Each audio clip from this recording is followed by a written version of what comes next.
얼음이! 석동아, 차가운 한강물 속으로 양반 마님이 빠져들고 있었습니다. 단 한 사람만이 그녀를 구할 수 있었지요. 마님! 정신 차리십시오. 이대로는 둘 다 얼어 죽습니다. 젖은 옷을 벗으셔야... 그날 밤 얼어붙은 한강 위 움막에서 양반 마님과 천한 머슴이 마지막 벽을 넘었습니다. 이 사랑은 죽음으로 가는 길이었습니다. 새벽 시동생의 눈에 그들이 포착되었고 양반 사대부 저택은 발칵 뒤집혔습니다. 머슴에게는 사형이, 마님에게는 평생의 치욕이 기다리고 있었지요. 누구도 상상하지 못한 일이 벌어지고 있었습니다. 하지만 그때 하늘에서 수십 마리 까치떼가 쏟아져 내렸습니다. 과연 이들은 죽음을 피할 수 있을 것인가? 그리고 까치가 지키려는 진짜 비밀은 무엇이었을까요? 이 이야기는 270년 전 영조시대 한강변에서 시작됩니다.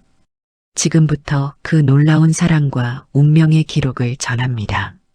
옛날 옛적 영조 28년 동지, 한강이 얼어붙기 시작하였습니다. 송파나루 인근 양반 마을에는 대대로 내려오는 부잣집이 있었지요. 3년 전 도령님이 급작스럽게 병으로 세상을 떠난 뒤로 집안 분위기가 싸늘하였습니다. 머슴 석동은 새벽부터 얼음을 깨며 물을 길어 올렸지요. 쨍그랑 도끼로 얼음을 깨는 소리가 고요한 새벽을 깼습니다.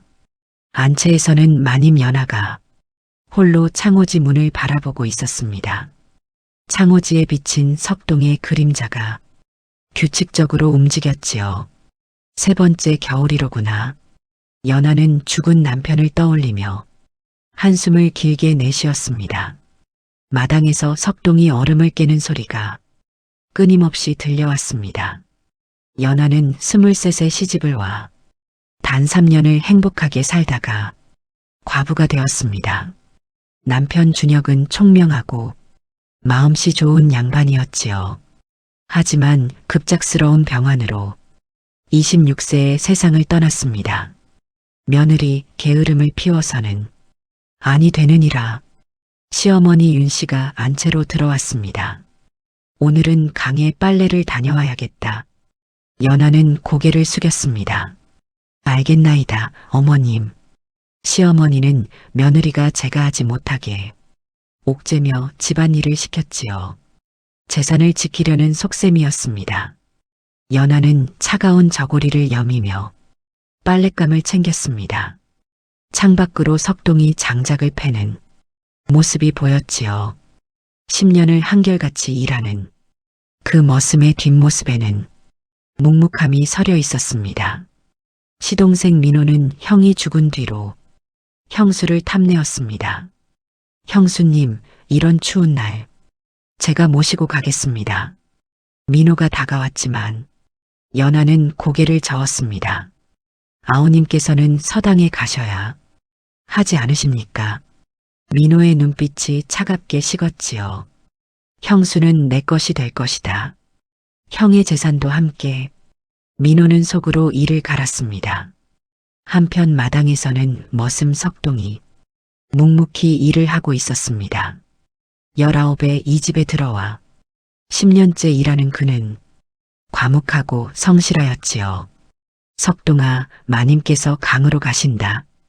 뒤를 따라가거라. 마을 안악이 일러주었습니다. 석동은 지게를 메고 멀찌감치 뒤를 따랐습니다. 혹시나 마님께 무슨 일이 생길까 걱정되었지요. 한강변 빨래터에는 마을 안악들이 모여 빨래를 하고 있었습니다. 연하 마님 혼자 오셨구려. 예, 그러하옵니다. 연하는 조용히 빨래를 시작하였지요. 하늘에서 까치 한 마리가 울었습니다. 깍, 깍. 마을 안악들이 까치를 보며 수군거렸습니다. 저 까치가 또 나타났구나. 3년 전 도령님께서 돌아가신 날부터 저 까치가 계속 나타나더니 혹시 도령님의 혼이 아니겠소? 연하는 까치를 올려다보았습니다. 까치가 연하를 향해 한번 크게 울고는 강 쪽으로 날아갔지요. 이상하게도 가슴이 두근거렸습니다. 석동도 멀리서 그 까치를 보았습니다. 저 까치가 왜 저리 우는 것일까? 불길한 예감이 들었지요. 까치가 다시 석동 앞으로 날아왔습니다. 강가 얼음 위를 빙빙 돌더니 다급하게 울어댔습니다. 깍, 깍. 석동의 가슴이 철렁 내려앉았습니다. 마님께 무슨 일이라도 생기는 것은 아닐까? 석동은 지게를 급히 내려놓고 강가를 향해 달려가기 시작했습니다. 빨래를 마친 연하가 빨랫감을 헹구려 강가로 다가갔습니다. 강물이 흐르는 곳은 얼음이 얇았지요. 조심하십시오, 마님. 멀리서 석동이 소리쳤지만 이미 늦었습니다. 두둑. 얼음이 갈라지는 소리가 들렸습니다. 연하의 발밑 얼음에 금이 가기 시작했지요. 아! 연하가 비명을 지르며 뒤로 물러서려 했지만 얼음은 이미 깨지고 있었습니다. 까치가 하늘에서 미친 듯이 울어댔습니다. 깍, 깍. 연하가 차가운 강물 속으로 빠져들었습니다. 한겨울 강물은 뼈를 애는 듯 차가웠지요. 살려주십시오. 연하가 손을 뻗으며 소리쳤습니다. 마을 안악들이 놀라 비명을 질렀습니다. 그때 석동이 지게를 내던지며 강가로 달려왔습니다. 마님, 석동의 목소리에는 절박함이 가득했습니다. 마님, 석동이 숨을 헐떡이며 강가에 도착하였습니다. 빙판 사이로 연하가 허우적대고 있었지요. 잠깐만 버티십시오. 석동은 주저없이 빙판 위로 몸을 던졌습니다. 어린 시절 아이를 구한 경험이 있던 그는 몸을 낮춰 체중을 분산시키며 조심스럽게 다가갔지요. 손을 주십시오, 마님. 석동이 손을 뻗었습니다. 연하가 떨리는 손으로 석동의 손을 잡았습니다. 석동이 힘껏 연하를 끌어올렸지요. 하지만 그 순간 석동이 서 있던 얼음도 함께 깨졌습니다. 으윽! 두 사람 모두 차가운 강물에 빠졌습니다. 석동이 본능적으로 연하를 껴안고 발버둥쳤습니다. 까치가 날갯짓을 하며 얼음이 두꺼운 곳을 가리켰지요. 석동은 마지막 힘을 다해 까치가 가리킨 곳으로 헤엄쳤습니다. 마님, 정신을 차리십시오. 석동의 목소리가 떨렸습니다. 두 사람은 간신히 얼음판 위로 기어 올랐습니다. 온몸이 젖어 얼어붙고 있었지요. 두 사람은 간신히 얼음판 위로 기어 올랐습니다. 하지만 온몸이 젖어 얼어붙고 있었지요. 마님, 정신을 차리십시오. 석동이 연하를 흔들었습니다. 연하의 입술이 파랗게 질려 있었습니다. 네, 이대로는 얼어 죽습니다. 석동은 주위를 둘러보았습니다. 강가는 텅 비어 있었지요. 까치가 근처 갈대밭을 향해 날아갔다가 다시 돌아왔습니다. 깍, 깍. 마치 이리로 오라는 듯한 울음이었지요. 석동은 까치를 따라 갈대밭으로 향했습니다. 갈대밭 안쪽에 작은 움막이 보였지요. 어부들이 겨울에 쓰는 피난처였습니다. 마님, 저기. 석동은 연하를 안아올려 움막으로 달려갔습니다. 연하의 몸은 얼음장처럼 차가웠습니다. 석동의 품에서 연하가 가늘게 신음했습니다. 움막 안에는 마른 풀과 낡은 멍석이 있었습니다. 벽에는 어부들이 남긴 낚시 도구들이 걸려 있었지요. 석동은 연하를 조심스럽게 마른 풀 위에 눕혔습니다. 까치가 움막 지붕에 앉아 조용히 지켜보았습니다. 마치 이곳으로 안내한 것이 자신의 사명인 듯 하였지요. 석동은 떨리는 손으로 연하의 맥을 짚어보았습니다. 맥박이 너무 약했습니다. 움막안 두 사람은 온몸이 떨리고 있었습니다. 네, 이대로는 얼어 죽습니다. 석동이 떨리는 목소리로 말했습니다. 젖은 옷을 벗지 않으면 둘 다 죽는다는 것을 알고 있었지요. 연하도 알고 있었습니다. 하지만 양반 부녀자가 천민 머슴 앞에서 옷을 벗는다는 것은 상상할 수도 없는 일이었습니다. 마님, 소인은 등을 돌리겠사옵니다. 제발 젖은 옷을 벗으십시오. 석동이 등을 돌렸습니다. 연하는 떨리는 손으로 저고리를 벗었지요. 얼어붙은 천은 살갗에 달라붙어 떨어지지 않았습니다. 석동도 등을 돌린 채 자신의 젖은 옷을 벗었습니다. 부싯돌을 꺼내 불을 붙이려 했지만 젖어서 불이 붙지 않았습니다. 큰일입니다. 석동의 이가 덜덜 떨렸습니다. 불 없이는 살 수 없습니다. 연하의 목소리도 떨렸지요. 두 사람은 서로 등을 맞댄 채 멍석을 뒤집어 썼습니다. 체온으로 서로를 녹여야 했지요. 처음에는 차가웠던 등이 점차 따뜻해졌습니다. 밖에서 까치가 한 번 울고 조용해졌습니다. 시간이 흘러 두 사람의 몸이 따뜻해졌습니다. 하지만 멍석 안은 더욱 좁게 느껴졌지요. 연하가 조심스럽게 말문을 열었습니다. 석동아, 내가 아니었다면 나는 오늘 죽었을 것이다. 아니옵니다, 마님. 당연한 일을 했을 뿐입니다. 석동의 목소리도 떨렸습니다. 하지만 그것이 추위 때문만은 아니었지요. 연하는 3년 동안 죽은 사람처럼 살았습니다. 남편을 잃은 슬픔과 시댁의 구박 속에서 마음을 얼려왔지요. 하지만 지금 이 순간 석동의 따뜻한 등에서 살아있음을 느꼈습니다. 석동아, 예, 마님. 정말 고맙구나.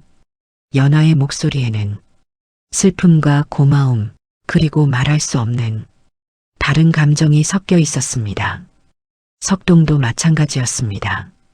10년을 이 집에서 일하며 한 번도 마님과 이렇게 가까이 있어 본 적이 없었지요. 마님의 온기가 등을 통해 가슴까지 전해졌습니다. 마님, 석동이 조심스럽게 불렀습니다. 소인은 감히 석동은 말을 잇지 못했습니다. 신분의 벽이 두 사람 사이를 가로막고 있었지요. 밖에서 까치가 다시 한번 울었습니다. 마치 무언가를 허락하는 듯한 울음이었습니다. 연하의 손이 떨렸습니다. 연하가 천천히 말을 이었습니다. 석동아, 내가 나를 어떻게 보는지 알고 있었느니라. 석동의 몸이 굳었습니다. 마님, 서방님이 돌아가신 후 나는 죽은 사람처럼 살았지. 하지만 내가 매일 마당을 쓰는 모습을 볼 때마다 가슴 한구석이 따뜻해졌느니라. 석동이 조심스럽게 말했습니다. 소인은 감히 그런 마음을 품어서는 안 되는 줄 알면서도 마님의 슬픈 눈빛을 볼 때마다 가슴이 아팠사옵니다. 10년을 이 집에서 일하며 단 한 번도 마님께 말을 건넨 적이 없었지요. 하지만 마님의 웃음소리가 들릴 때면 하루 종일 기쁨이 넘쳤고 마님이 우시는 소리가 들릴 때면 함께 눈물이 났사옵니다. 연하의 눈에서 눈물이 흘렀습니다. 석동아, 연하가 천천히 몸을 돌렸습니다. 두 사람의 눈이 마주쳤지요. 좁은 움막 안 멍석 속에서 두 사람 사이의 거리가 점점 가까워졌습니다. 이러면 안 되는데. 연하가 중얼거렸지만 이미 손은 석동의 손을 찾고 있었습니다. 밖에서 까치가 다시 한번 울었습니다. 그 울음소리는 슬프면서도 부드러웠지요. 마치 죽은 남편이 두 사람을 이해하고 용서하는 듯 했습니다. 움막 안은 고요했습니다. 밖에서는 바람이 불고 까치가 날갯짓하는 소리만 들렸지요. 석동과 연하는 서로를 바라보았습니다. 마님, 이러면 안 됩니다. 석동이 떨리는 목소리로 말했지만 연하가 그의 뺨에 손을 올렸습니다. 오늘 내가 아니었다면 나는 죽었을 것이다. 목숨의 은인에게 신분이 무슨 소용이겠느냐. 연하의 눈에 눈물이 고였습니다. 서방님, 용서하십시오. 하지만 저도 살고 싶사옵니다. 사람답게 석동이 연하의 손을 맞잡았습니다. 소인도 마님을 사랑하였습니다. 비록 죽음을 받더라도 두 사람 사이에 마지막 벽이 무너졌습니다. 창밖으로 해가 기울기 시작했습니다. 움막 안으로 스며드는 석양빛이 붉게 물들었지요. 두 사람의 그림자가 멍석 위에서 하나가 되었습니다. 까치가 움막 지붕에서 날아올랐습니다. 달빛 아래 까치의 그림자가 움막을 한 바퀴 돌고 사라졌습니다. 마치 죽은 남편이 두 사람을 축복하며 떠나는 듯 했지요. 겨울바람이 갈대를 살랑살랑 흔들었습니다. 한강 위로 달이 떠올랐습니다. 움막 안은 따뜻했지만 밖은 점점 더 추워졌습니다. 석동은 연하를 꼭 안았습니다. 연하도 석동의 품에 몸을 맡겼지요. 두 사람은 말없이 서로의 온기를 느꼈습니다. 이 순간이 영원하기를 바라며 내일이 오지 않기를 바라며 두 사람은 긴 밤을 함께했습니다. 새벽이 밝아올 무렵 석동이 먼저 눈을 떴습니다. 연하가 자신의 품에 안겨 잠들어 있었지요. 내가 무슨 짓을 한 것인가. 두려움과 행복이 동시에 밀려왔습니다. 연하도 눈을 떴습니다. 두 사람은 말없이 서로를 바라보았지요. 후회하십니까? 연하가 물었습니다. 아니옵니다. 단 하루를 살더라도 마님과 함께라면. 석동이 대답했습니다. 연하가 고개를 끄덕였습니다. 우리는 살아야 하느니라. 이 사랑을 지키려면 두 사람은 옷을 입고 움막을 나섰습니다. 까치가 근처 나뭇가지에 앉아 있다가 마을 쪽으로 날아갔습니다. 마치 길을 안내하는 듯 했지요. 하지만 두 사람은 몰랐습니다. 안채 뒤편에서 시동생 민호가 두 사람을 지켜보고 있었다는 것을. 허허, 이게 무슨 꼴이냐. 민호의 입가에 음흉한 미소가 번졌습니다. 형수님께서 머슴놈과 간밤의 움막에서 이제 형수님을 내 것으로 만들 기회가 왔구나. 민호는 즉시 시어머니를 찾아갔습니다. 어머니, 큰일입니다. 무슨 일이냐? 윤 씨가 놀라 물었습니다. 형수님께서 머슴놈과 간밤의 강가 움막에서. 뭐라고? 윤 씨의 얼굴이 창백해졌습니다. 감히 머슴놈이. 윤 씨는 즉시 연하를 불러들였습니다. 며느리, 어젯밤 어디에 있었느냐? 연하의 얼굴이 굳었습니다. 거짓말을 할 수 없었지요. 강에 빠졌다가 움막에서 머슴놈과 함께. 윤 씨의 목소리가 날카로웠습니다. 연하는 고개를 숙일 수밖에 없었습니다. 마을로 돌아온 두 사람은 헤어졌습니다. 석동은 헛간으로, 연하는 안채로 각자의 자리로 돌아갔지요. 연하는 방 안에서 무릎을 꿇고 죽은 남편의 위패 앞에 섰습니다. 서방님, 용서하십시오. 하지만 저도 살고 싶었사옵니다. 눈물이 흘렀습니다. 3년을 죽은 사람처럼 살았지만 어제 석동의 품에서 살아있음을 느꼈사옵니다. 한편 석동도 헛간에서 고민에 빠졌습니다. 내가 죽더라도 마님을 지켜야 한다. 석동은 결심을 굳혔지요. 그때 시어머니 윤 씨가 석동을 불렀습니다. 석동아, 어제 마님과 함께 있었다는데 사실이냐? 석동의 얼굴이 굳었습니다. 마님께서 강에 빠지셔서 구해드렸사옵니다. 그래, 그것뿐이냐? 윤 씨의 눈빛이 날카로웠습니다. 석동은 고개를 숙였습니다. 민호가 무언가 귀띔한 것이 분명했지요. 소희는 마님을 지켰을 뿐입니다. 석동의 목소리는 떨렸지만 눈빛만은 흔들리지 않았습니다. 윤 씨는 석동을 노려보다가 돌아섰습니다. 당분간 안채 근처에 얼씬도 하지 마라. 예, 마마님. 석동은 깊이 절을 올렸습니다. 하지만 가슴속으로는 마님을 걱정하는 마음이 타올랐습니다. 그날 저녁 민호가 시어머니 윤 씨를 찾아갔습니다. 어머니, 큰일입니다. 무슨 일이냐? 윤 씨가 놀라 물었습니다. 형수님께서 머슴놈과 간밤의 강가 움막에서 함께 밤을 보냈사옵니다. 뭐라고? 윤 씨의 얼굴이 창백해졌습니다. 감히 머슴놈이. 이는 대역죄옵니다. 마땅히 관가에 고발해야 하옵니다. 민호가 부채질했습니다. 윤 씨는 즉시 연하를 불러들였습니다. 며느리, 어젯밤 어디에 있었느냐? 연하는 거짓말을 할 수 없었지요. 강에 빠졌다가 움막에서 머슴놈과 함께였느냐? 윤 씨의 목소리가 날카로웠습니다. 연하는 고개를 숙였습니다. 마을 사람들이 모여들었고 소문은 삽시간에 퍼졌지요. 양반집 마님이 천한 머슴과 이는 대역죄로다. 석동이 마당으로 끌려 나왔습니다. 민호가 외쳤습니다. 이놈을 당장 관가에 넘겨 죽여야 합니다. 마을 사람들도 수군거렸습니다. 머슴이 주인집 마님을 반드시 벌을 받아야 하느니라. 연하가 안채에서 뛰어나왔습니다. 어머님, 잘못은 저에게 있습니다. 뭐라고? 제가 강에 빠졌을 때 석동이 목숨을 걸고 구해주었습니다. 젖은 채로는 얼어 죽을 수밖에 없었고 변명하지 마라. 윤 씨가 소리쳤습니다.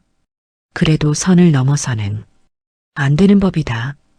윤 씨가 소리쳤습니다. 이놈을 창고에 가두어라. 내일 관가에 넘기겠다. 석동이 창고에 갇혔습니다. 연하는 안채에 감금되었지요. 마을 사람들은 수군거렸습니다. 머슴놈이 주인집 마님을 범했다니 당연히 죽어야지. 그날 밤 연하는 몰래 창고로 향했습니다. 석동아, 마님 오셨습니까? 두 사람은 창살 사이로 손을 맞잡았습니다. 미안하구나. 내 때문에 내가. 아니옵니다. 마님을 사랑한 것은 소인의 선택이었습니다. 연하의 눈에서 눈물이 흘렀습니다. 내일 관가로 끌려가면 너는 죽게 될 것이다. 알고 있습니다. 나도 함께 죽겠다. 안 됩니다, 마님. 두 사람은 절망 속에서 마지막 밤을 보냈습니다. 그때 까치가 창고 창문으로 날아왔습니다. 부리에 작은 쪽지를 물고 있었지요. 연하가 쪽지를 펼쳤습니다. 백운사로 오너라. 내가 도와주마. 해안. 연하가 석동을 바라보았습니다. 도망치자. 백운사로. 하지만 마님은 나도 함께 가겠다. 신분도 재산도 필요 없다. 너와 함께라면. 석동이 고개를 끄덕였습니다. 까치가 다시 한번 울고 날아갔습니다. 그 울음은 희망처럼 들렸지요. 두 사람은 탈출을 결심했습니다. 살기 위해서, 사랑을 지키기 위해서 한밤중 연하가 몰래 창고 자물쇠를 열었습니다. 어서 가자. 두 사람은 뒷문으로 빠져나갔지요. 까치가 앞장서며 날아갔습니다. 달빛 아래 한강 빙판이 보였습니다. 조심하십시오, 마님. 두 사람은 서로를 부축하며 얼음 위를 걸었지요. 까치가 안전한 길을 안내했습니다. 빙판 위에 달빛이 비쳤습니다. 그 빛을 따라 두 사람은 강을 건넸습니다. 저 멀리 백운사의 등불이 보였습니다. 그때 뒤에서 소리가 들렸습니다. 형수님, 어디 가십니까? 민호가 칼을 뽑아 들고 뒤쫓아왔습니다. 형수님은 제 것입니다. 석동이 연화를 뒤로 감쌌습니다. 마님을 해치려거든 저를 먼저 죽이십시오. 민호가 칼을 휘둘렀습니다. 석동의 팔에서 피가 흘렀지요. 그 순간 하늘에서 까치떼가 쏟아져 내렸습니다. 까, 까, 수십 마리의 까치가 민호를 공격했습니다. 으악, 이게 무슨 일이냐? 민호가 칼을 떨어뜨리고 비명을 질렀지요.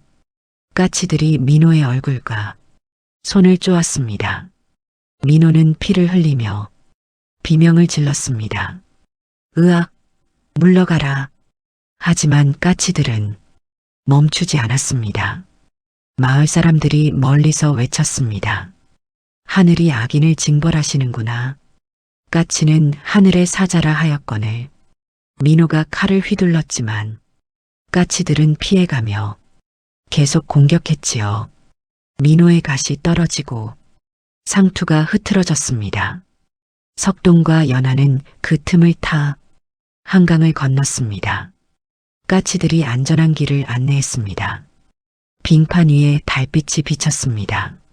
그 빛을 따라 두 사람은 강을 건넜지요. 민호가 다시 일어나 뒤쫓으려 했지만 까치 한 마리가 민호의 앞을 막았습니다. 까, 그 울음소리는 죽은 형의 목소리 같았습니다. 형님, 형님이십니까? 민호가 떨며 물었습니다. 까치가 날카롭게 울었습니다. 민호는 그 자리에 주저앉았습니다. 용서하십시오, 형님. 소인이 잘못했사옵니다. 민호가 땅에 이마를 찌으며 울었습니다. 형님을 독살하려 했던 것도 형수님을 탐한 것도 모두 소인의 죄옵니다. 마을 사람들이 놀라 소리쳤습니다. 뭐라고? 도령님을 독살하려 했다니. 악독한 놈. 까치가 한 번 더 울고 하늘로 날아올랐습니다. 다른 까치들도 함께 하늘로 날아갔지요. 민호는 피를 흘리며 빙판 위에 쓰러졌습니다. 한편 석동과 연하는 강 건너편에 도착했습니다. 석동의 팔에서는 여전히 피가 흘렀습니다. 마님, 괜찮습니다. 조금만 더 가면 백운사입니다. 두 사람은 산길을 올랐습니다. 까치가 앞장서며 길을 안내했지요. 가파른 산길이었지만 두 사람은 서로를 부축하며 한 걸음 한 걸음 올라갔습니다. 달빛이 산길을 밝혀주었습니다. 마침내 백운사 일주문이 보였습니다. 저기요, 스님, 연하가 소리쳤습니다. 백운사 문이 열리고 해안 스님이 나왔습니다. 잘 왔구나. 까치가 너희를 보내주었구나. 스님이 두 사람을 맞이했습니다. 백운사에 도착한 두 사람을 해안 스님이 맞이했습니다. 잘 왔구나. 스님 어찌. 까치가 모든 것을 알려주었느니라. 스님이 법당 안으로 안내했습니다. 법당 벽에는 오래된 벽화가 있었지요. 머슴과 양반 부인이 함께하는 모습이 그려져 있었습니다. 이것은 100년 전 이곳에서 있었던 일이니라 스님이 설명했습니다. 양반 부인이 강에 빠졌을 때 머슴이 구해주었고 두 사람은 사랑에 빠졌지. 하지만 신분의 벽 때문에 함께할 수 없었느니라. 연하가 물었습니다. 그 두 사람은 어떻게 되었습니까? 부인의 남편이 까치 한 마리를 기르고 있었는데 남편이 죽은 후 그 까치가 두 사람을 지켜주었다네. 결국 두 사람은 이곳에서 평생을 함께 살았지. 석동이 깨달았습니다. 그렇다면 저 까치는 그렇느니라. 너희 마님의 서방님께서 까치로 환생하여 너희를 지켜준 것이니라. 연하가 눈물을 흘렸습니다. 서방님, 그때 까치가 법당으로 날아왔습니다. 연하의 어깨에 앉더니 조용히 울었지요. 까, 마치 작별 인사 같았습니다. 스님이 말을 이었습니다. 서방님께서 이제 떠나가시려 하느니라. 너희를 지켜주는 일을 마쳤으니 까치가 날아올라 법당을 한 바퀴 돌았습니다. 연하가 하늘을 향해 절을 올렸습니다. 서방님 고맙습니다. 평안히 가십시오. 까치가 햇빛 속으로 날아가 사라졌습니다. 그날 밤 스님은 두 사람에게 백운사에 머물며 새로운 삶을 시작하라고 했습니다. 며칠 후 마을에서 소식이 왔습니다. 민호가 형을 독살하려 했다는 증거가 발견되었다는 것이었지요. 민호의 방에서 독약이 나왔고 형의 차에 독을 탔다는 증인도 나타났습니다. 며칠 후 광군이 백운사를 찾아왔습니다. 하지만 석동을 잡으러 온 것이 아니었지요.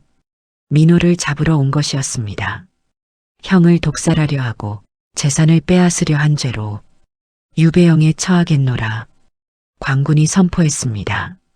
민호가 형의 차에 독을 탔으나 형이 차를 마시기 전에 병으로 죽었다는 것이 밝혀졌습니다. 약방 주인이 증언했지요. 민호 나리께서 독약을 사갔사옵니다. 그날이 바로 도령님께서 병환이 시작되신 날이옵니다. 윤 씨가 백운사로 찾아왔습니다. 며느리야, 어머님, 윤 씨가 연하를 껴안았습니다. 미안하구나. 내가 너를 몰라보았다. 내 아들을 죽이려 한 놈을 품고 있었구나. 윤 씨가 울었습니다. 연하도 울었습니다. 윤 씨가 석동을 바라보았습니다. 석동아, 내가 내 며느리를 두 번이나 구해주었구나. 강에서도 민호에게서도 석동이 고개를 숙였습니다. 송구하옵니다. 아니다. 너는 이제 내 집안의 사위니라. 마을 사람들이 박수를 쳤습니다. 하늘이 정한 인연이로구나. 진정한 사랑이로다. 까치 한 마리가 법당 지붕에 앉아 노래하듯 울었습니다. 깍, 깍. 마치 축하하는 듯 했습니다. 해안 스님이 말했습니다. 이제 너희는 당당히 세상으로 나가거라. 하늘이 인정한 사랑이니 누구도 막을 수 없느니라. 이듬해 봄 백운사에서 혼례식이 열렸습니다. 석동과 연하가 정식으로 부부가 되는 날이었지요. 윤 씨가 직접 혼례를 주관했습니다. 오늘 이 두 사람이 하늘의 뜻으로 맺어지니 신분의 차이를 넘어 부부가 되는도다. 마을 사람들이 축복했습니다. 해안 스님이 두 사람에게 말했습니다. 너희는 전생에도 인연이 있었고 이생에도 시련을 겪었으니 내 생에는 반드시 행복하리라. 석동이 연하에게 큰 절을 올렸습니다. 연하도 답례를 했지요. 그때 까치 한 마리가 날아와 두 사람 위를 빙글빙글 돌았습니다. 저것은 서방님께서 오셨구나. 연하가 눈물을 흘렸습니다. 까치가 연하의 어깨에 잠시 앉았다가 날아올랐지요. 하늘 높이 날아오른 까치는 햇빛 속으로 사라졌습니다.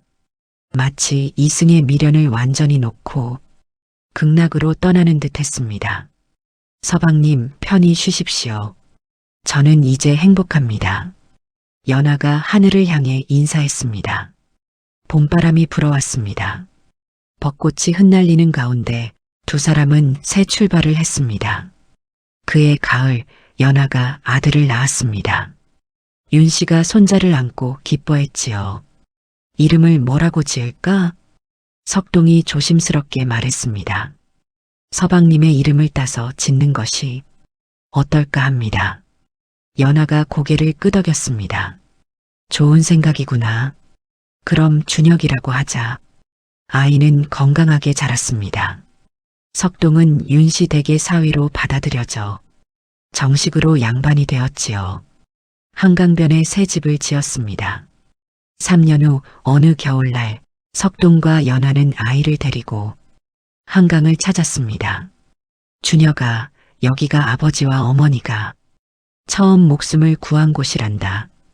강물은 얼어붙어 있었습니다. 석동이 연화의 손을 잡았습니다.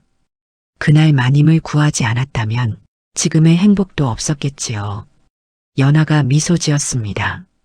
하늘이 정한 인연이었구나. 그때 까치 한 마리가 날아와 아이 앞에 앉았습니다. 하지만 그것은 예전이 그 까치가 아니었지요. 그저 평범한 까치였습니다. 아이가 까치를 보고 웃었습니다. 어머니 예쁜 새. 석동이 아이를 안아 올렸습니다. 주녀가 까치는 우리 집안의 은인이란다. 평생 소중히 여겨라.